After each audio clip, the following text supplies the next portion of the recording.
Bonjour à toi. Aujourd'hui, je t'amène marcher avec moi. J'ai eu cette idée il y a quelques jours, à peu près, je pense qu'il y a 3 jours, j'ai eu l'idée pour faire cette nouvelle série qui va porter sur les 5 blessures de l'âme. Et j'ai eu comme idée de faire mes vidéos en même temps que je vais marcher. J'ai choisi le trajet où est-ce qu'il n'y a pas personne qui va marcher ou que je vais voir des cyclistes. Parce que si tu regardes mes autres vidéos que j'ai mis avant celle-ci, les autres, pas la dernière, mais il y en a d'autres avant, c'est que l'endroit où je vais marcher, c'est très très calme. Je vois quasiment pas personne. Il peut passer peut-être une personne ou deux, même pas. Alors c'est pour ça que j'ai décidé de venir ici pour faire ma vidéo parce que le sujet n'est pas facile. Quand je dis que le sujet n'est pas facile, c'est que je vais parler des 5 blessures de l'âme. C'est un sujet qui intéresse beaucoup de personnes parce que quand je parle avec des gens, ils vont me dire qu'ils ont lu les livres sur les 5 blessures. Ils ont lu plusieurs livres sur le sujet dans le développement personnel. Alors aujourd'hui, je vais commencer par la blessure du rejet. Parce que au niveau des blessures de l'âme, c'est qu'il y en a 5.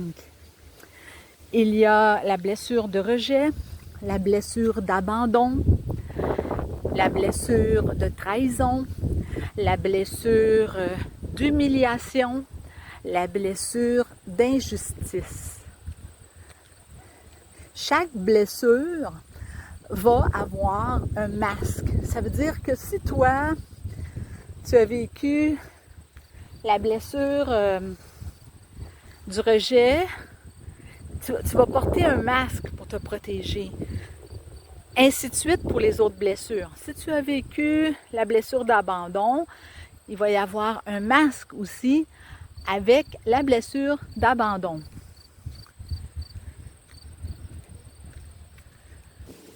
Alors aujourd'hui, en parlant de la blessure de rejet, elle commence très tôt dans la vie.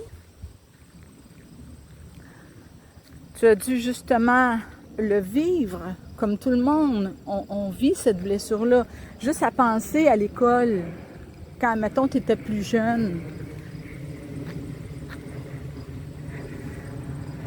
Tu vas à l'école, puis on ne veut pas t'avoir dans un groupe, on va dire, ou dans une équipe. C'est du rejet. Ça peut être aussi d'être rejeté par ton père, ta mère, mais comme j'ai dit, c'est que la blessure de rejet, souvent, ça va être le parent de même sexe que toi. Souvent, on va voir cela. Alors, ce qui va arriver, c'est que tu vas vivre la blessure de rejet qui va commencer à grandir. Et ça peut se faire comme à l'école. On ne veut pas de toi dans le groupe. On ne veut pas de toi parce que pour X raisons.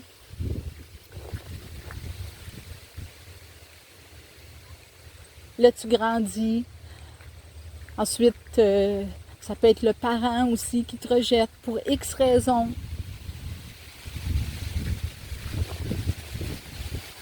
Ça peut être parce que le parent il trouve que tu n'es pas bonne ou pas bon dans telle chose. Ça peut être pour tes caractéristiques, ta personnalité.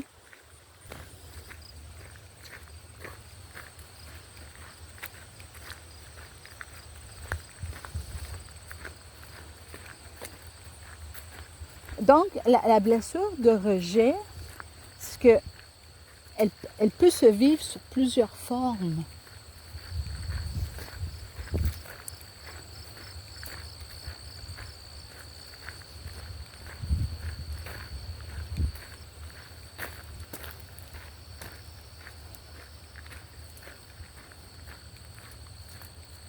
Ça peut être aussi parce que,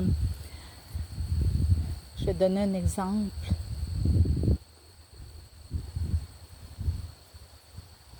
On te met de côté parce que tu ne portes pas des vêtements de marque.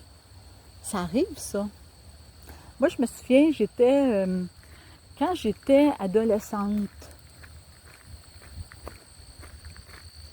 j'avais deux amis.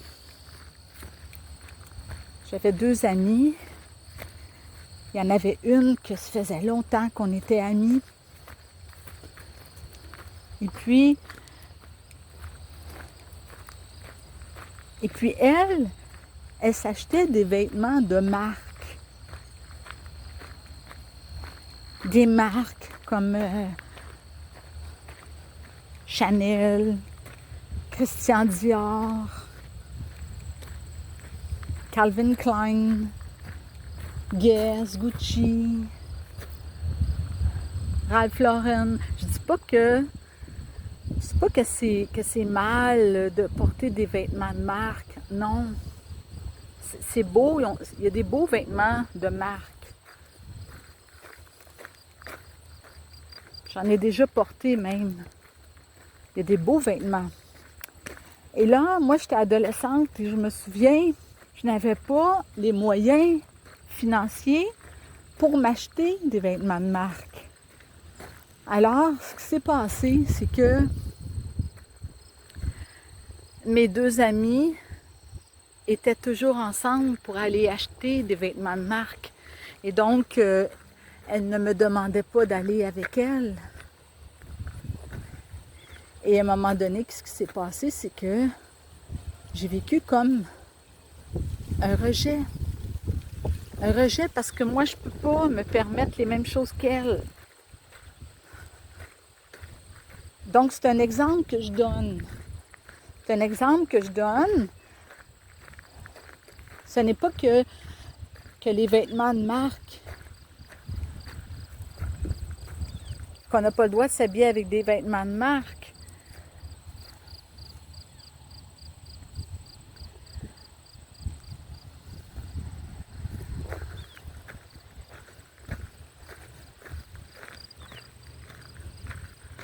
C'est parce que j'avais pas les moyens, mais j'ai vécu quand même du rejet en rapport avec cela. Alors aussi c'est que quand tu es différent des autres ou différente, ben, ça peut amener les autres aussi à te rejeter parce qu'il faudrait que tu fasses comme les autres, comme la masse.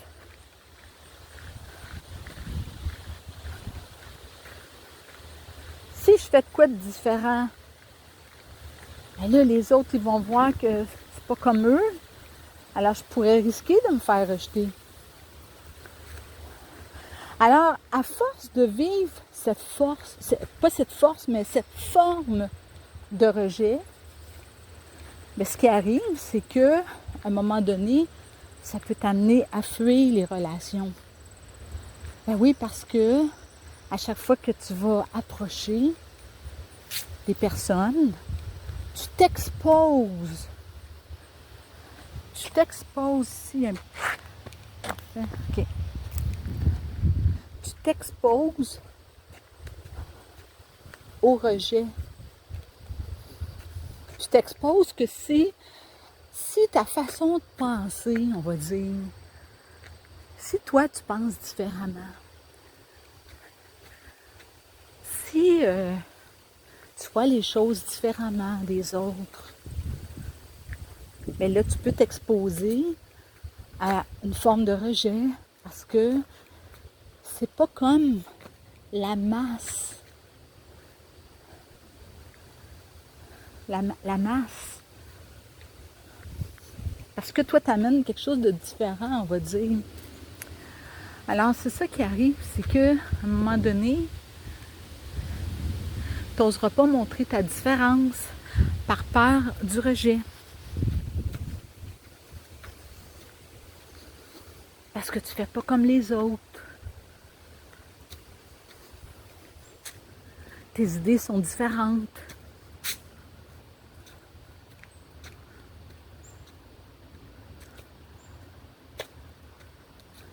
Alors, tu vas mettre le masque du fuyant.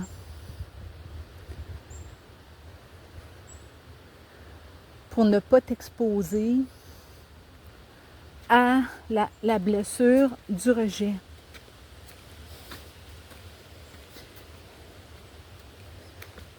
Et puis, quand cette blessure du rejet, elle est tellement comme incrustée à l'intérieur de toi, ben qu'est-ce que ça fait? C'est que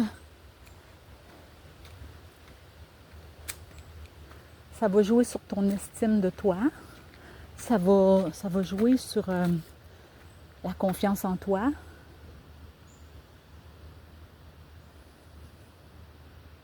Tu vas avoir tendance à t'isoler. Oui, parce que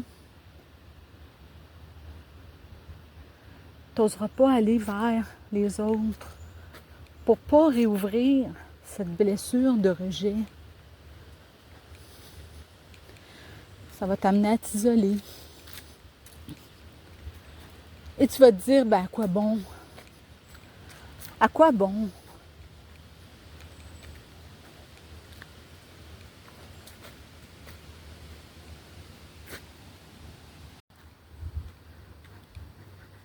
Donc, comme je disais, c'est que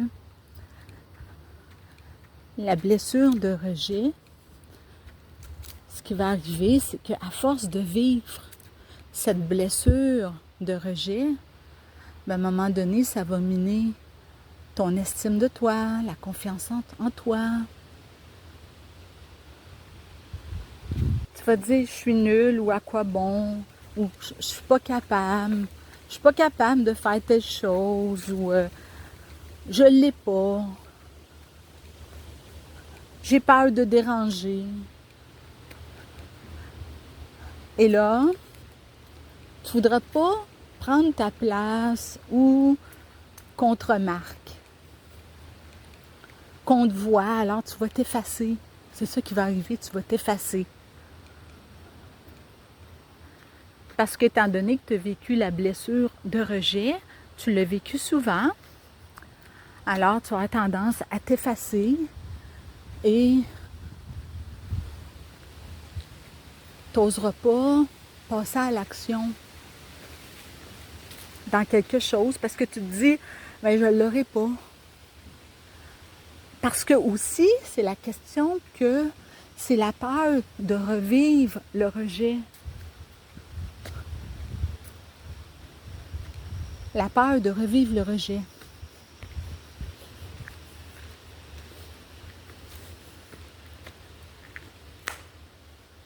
Et c'est là que tu vas mettre le masque du fuyant. Tu vas fuir les relations. Parce que si tu vas vers les autres, ça ouvre l'occasion pour qu'on pourrait peut-être te rejeter à nouveau.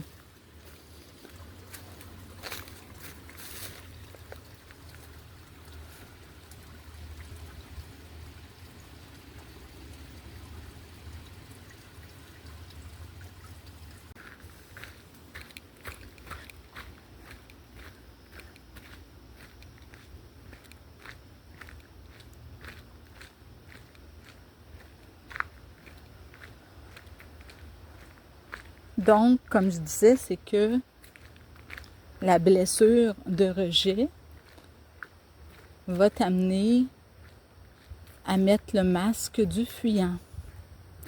Et là, ce que ça va faire, c'est que ça va te bloquer au niveau relationnel.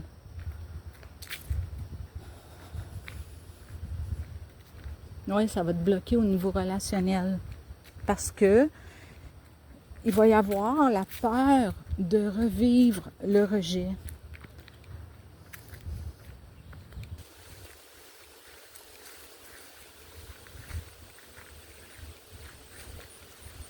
Si tu prends l'exemple au niveau de la confiance en soi, la confiance, ça se bâtit. Des fois, j'entends des personnes dire ah ben j'ai pas confiance en moi, j'ai pas confiance. Puis là, il voudrait que, en un claquement de doigts, avoir confiance tout de suite. Ils veulent avoir confiance en eux tout de suite, que ça se fasse rapidement. Mais ça se bâtit, la confiance en soi.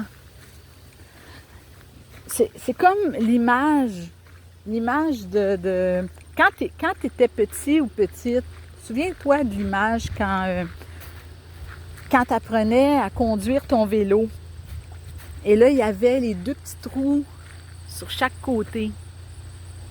Il y avait les deux petits trous sur chaque côté pour pas que tu tombes. Et ensuite, on enlevait les deux petits trous pour apprendre, pour que tu apprennes à conduire ton vélo. Et là, à un moment donné, tu tombes à terre, tu te relèves. Tu tombes à terre, tu te relèves encore, tu continues à conduire ton vélo. Et là, qu'est-ce qui arrive? C'est que tu te dis pas, ben là j'ai tombé, alors je serai pas capable.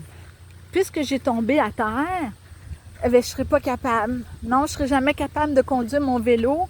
J'ai tombé par terre, je serai pas capable. Non, tu dis pas ça. Tu te relèves. Tu te relèves, tu recommences. Tu tombes, tu recommences, tu te relèves. Puis à un moment donné, qu'est-ce qui arrive? C'est que tu vas être capable de conduire ton vélo. Tu as eu confiance en toi. Tu as acquis la confiance en toi. Elle s'est bâtie, la confiance en toi, à force d'aller dans l'action. La confiance en toi, elle s'est bâtie à force d'aller dans l'action.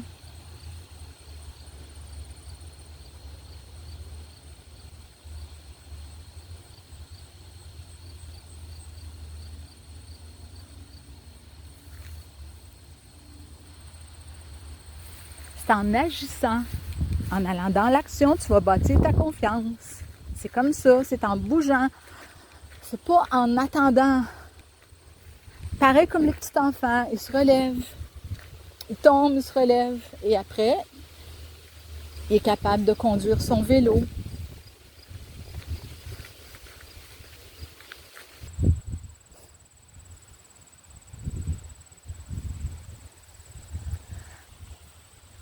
À coup que tu en as pris conscience, à coup que tu as pris conscience de la blessure de rejet,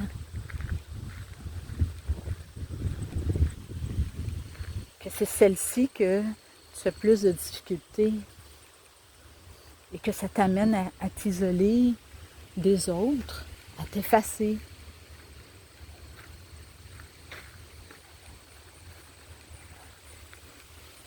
À t'amener aussi à manquer de confiance en toi. Alors, tu vas me poser la question, mais qu'est-ce que je fais à ce moment-là?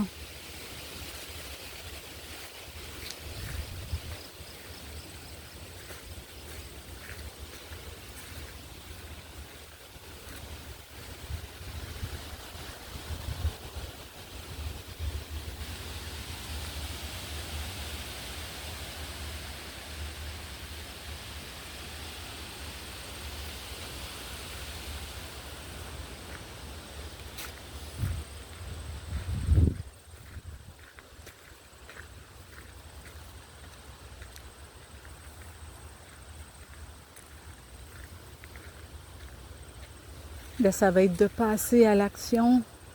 Oui, ça va être de passer à l'action.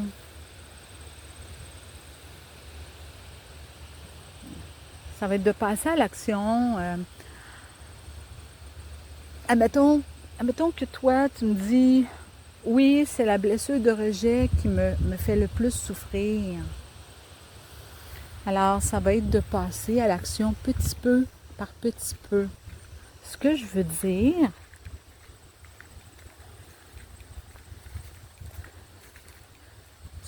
c'est que ça ramène à des sujets que j'ai abordés dans d'autres vidéos que j'ai faites. Et je vais mettre le lien en dessous dans la description. Parce que ça ramène ça ramène à la notion de ta valeur. Ce que je veux dire par là, c'est que la peur du rejet, c'est que ça va t'amener à des notions, autrement dit, ça t'amène au fait, à la notion de ta valeur personnelle. Parce que si tu vis la blessure de rejet, tu t'exposes à vivre cette blessure. Ce qui arrive, c'est que ça va venir jouer au niveau de ta valeur, de ton estime de toi-même. Parce que si ça ne fonctionne pas, tu t'exposes justement. On va donner un exemple. Mettons, tu fais un exposé oral. Tu es à l'école, tu fais un exposé oral. Et là, tu sais que tu détestes tellement cela parce qu'on pourrait te rejeter ou dire que c'est pas bon ce que tu as fait. Ton exposé, c'est pas bon, c'est mal fait ou ça pourrait comme venir jouer au niveau de ta valeur. Que t'es pas bon, t'es pas bonne, t'es pas à la hauteur ou quand tu vas en avant du groupe pour parler, on va dire, ben là, tu pourrais être critiqué. Tu pourrais être critiqué sur ton image. Et là, ça va venir jouer au niveau de ton estime de toi-même, au niveau de ta valeur. Alors, je t'invite à aller écouter ma vidéo. J'ai déjà fait une vidéo là-dessus. Je vais mettre le lien dans la description. Est-ce que ça veut dire que parce que quelqu'un te critique négativement, que ça veut dire que tu ne vaux pas grand-chose? Non. Ça ne veut pas dire ça. C'est une question d'opinion personnelle. Alors, je t'invite à aller écouter ma vidéo parce que j'en parle dans ma vidéo. C'est une question d'opinion personnelle. C'est une question que parfois, nos caractéristiques ne correspondent pas à ce que les personnes recherchent.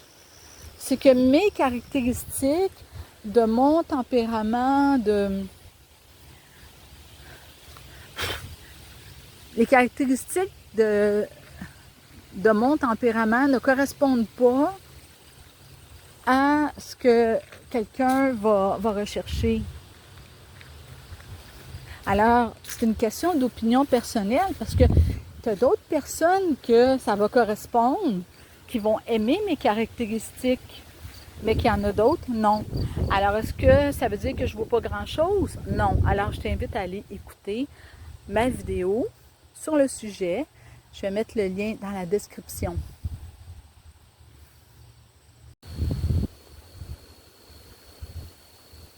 C'est pas un sujet très facile de parler des blessures, des 5 blessures de l'âme.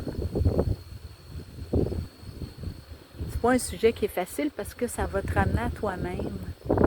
Ça va te ramener à toi-même. Mais le but, ce n'est pas de ressasser les blessures et de dire bien moi, j'ai vécu telle blessure, j'ai souffert et je souffre encore de cela. Ce n'est pas ça le but.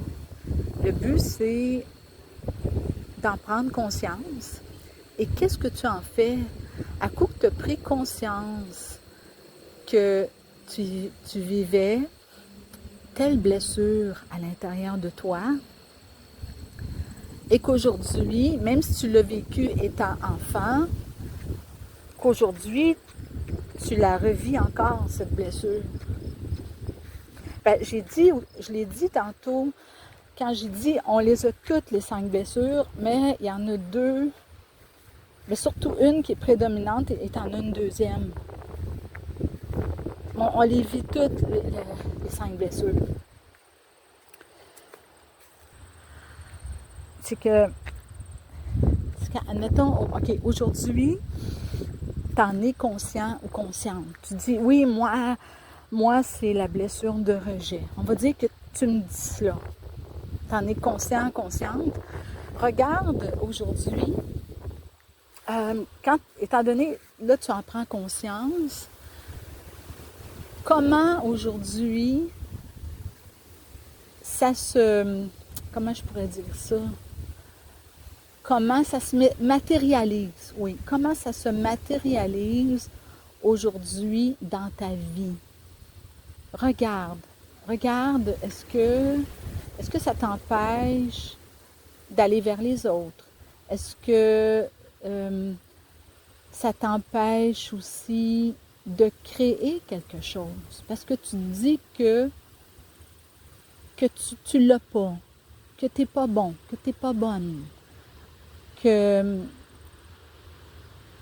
tu ne te sens pas à la hauteur de faire telle chose, ou que tu vas te comparer avec d'autres, parce que tu vas dire, ben les autres, ils l'ont, pas moi. Ça se peut que tu dises ça. Les autres, ils l'ont, pas moi. Tu peux dire des choses comme ça. Alors, aussi, des fois, ça peut t'amener à t'isoler. Parce que tu te dis, regarde, moi, j'ai tellement vécu le rejet que je ne veux pas qu'on me rejette encore. Je ne veux pas qu'on me rejette encore. Et à ce moment-là, tu vas fuir les relations. Tu vas être dans la fuite. Alors, moi, j'avais à cœur de parler de cela aujourd'hui, de la blessure de rejet.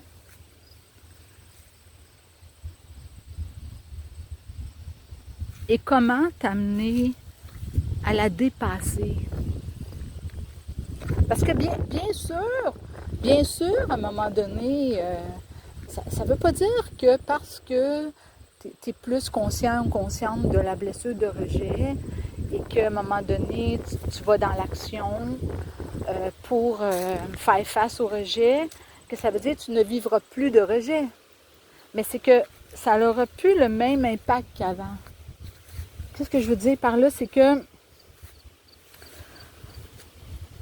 ça n'aura plus le même impact. C'est que si, admettons que dans le passé, c'était très, très difficile pour toi de faire face au rejet,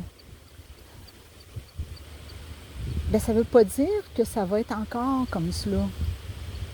Parce qu'à un moment donné, tu vas arriver à la dépasser, cette blessure.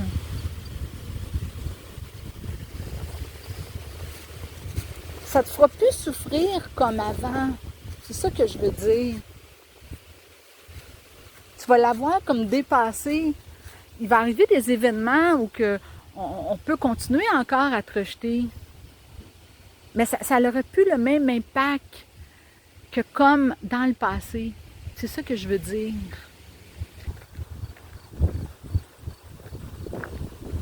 Et pour t'aider, c'est de passer à l'action et d'aller vers les autres, de communiquer.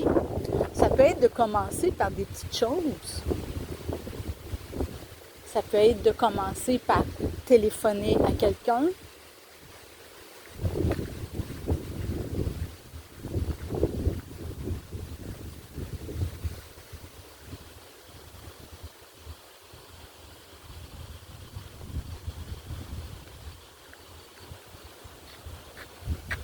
On va dire que tu te dis « Ah, je ne téléphonerai pas à telle personne parce que je pense qu'elle va me rejeter. » Ou « Il va me rejeter. Je ne téléphonerai pas. » Admettons que tu te dis ça. Pose-toi la question, est-ce que c'est vrai? Est-ce que c'est vrai que l'autre personne va te rejeter?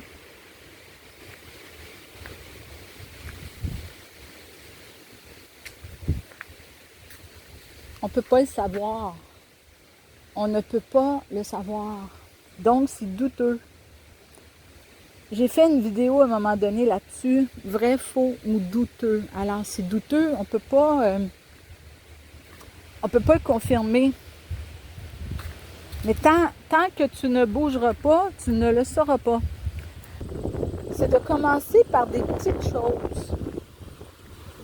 Et à force de le faire, à force d'aller dans l'action, c'est là que, à l'intérieur de toi, c'est comme la blessure de rejet, elle va être bien moins intense. Parce que si ta blessure de rejet, elle était tellement intense et forte, ben, tu vas voir que ça va s'atténuer. Ça va s'atténuer. Oui. Ça va s'atténuer beaucoup. Tu vas arriver à la dépasser, ta blessure de rejet. Alors, c'est ça que je voulais te dire aujourd'hui par rapport à la blessure du rejet.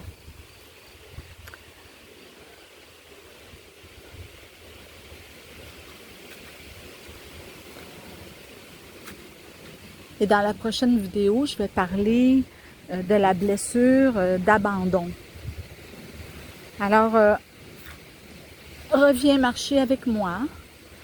On va marcher encore et je vais te parler de la blessure d'abandon.